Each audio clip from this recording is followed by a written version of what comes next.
අපි ඉස්කෝලේ යනකොට පොඩි කාලේ ගුරුවරු නැති වුණා පන්ති බෙර ගහන. බෙර ගහන්නේ බෙරේකටද ඩෙස් එකටද? ඩෙස් එකට. ඊට පස්සේ ඕගොල්ලෝ ලොකු වෙලා රස්සාවල් කළ ඔක්කොම කරලා ඩෙස් එකට බෙර ගහන්න කිව්වොත් ඕගොල්ලන්ට සතුට තියනවද නැද්ද? බෙරේකට ගෙනුවා.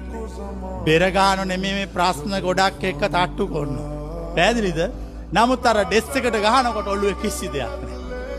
අර රස්සාවල් දීලා ඇඳුම් අඳලා ඔක්කොම උගන්නලා ඔක්කොම ඉවරලා බෙරේ දීලා ගහන්න කිව්වත් සතුටක් නැහැ.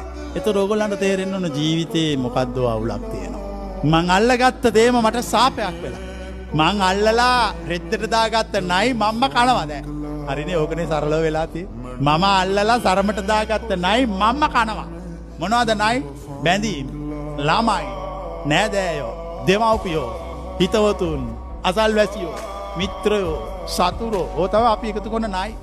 ඔය නයි ටික හැමෝම සමහරු මේ අම්මන්ලා ටික ගවුම් වලට ඔය නයි ටික එකතු කරනවා. මේගොල්ලෝ සරම් වලට ඔය නයි ටික එකතු කරනවා. එකතු කරලා ඉවරනකොට උන්නම කනවා.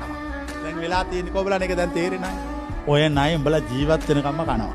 දැන් මම මේ මාර්ගයේ දේශනා කළේ ඔය සියලු නයි මරණ මාර්ගයයි.